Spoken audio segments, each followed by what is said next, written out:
بسم الله الرحمن الرحيم. اهلا وسهلا بحضراتكم. صديقي العزيز، موضوع احمد سيد زيزو والاهلي والزمالك ده كشف حاجات كتير. كشف نهايه جمله ابن النادي وبيحب النادي وزملكاوي من صغري واهلاوي من صغري وكل الكلام الحلمنتيشي اللي احنا قاعدين نتكلم فيه بقالنا فتره، وهو ان اللاعب المصري تغير عن زمان.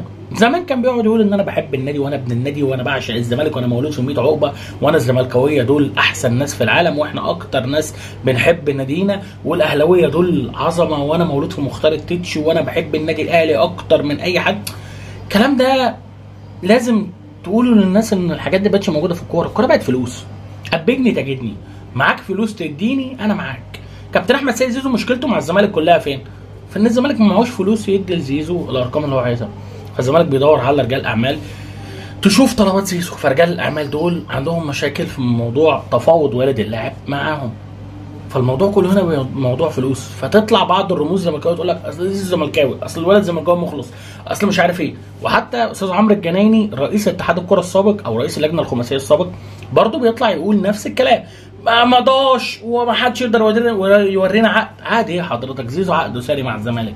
هو الاهلي غشيم للدرجه دي لدرجه ان هو يطلع لك العقد ويقول لك شفت انا ماضي مع لاعب عقده ساري مع ناديه؟ احنا بنسلم نفسنا ولا يا باشمهندس؟ فيها كابتن عمرو اهو، استاذ عمرو اهو، باشمهندس عمرو، احنا كده بنسلم نفسنا تسليم اهالي. عقود ايه اللي الاهلي يطلعها؟ ما بنهزر بقى ولا ايه؟ الكلام كله اللي طالع من مواقع كبيره زي موقع بلس 90 وزي موقع يلا كوره ان الاهلي خلص مع زيزو.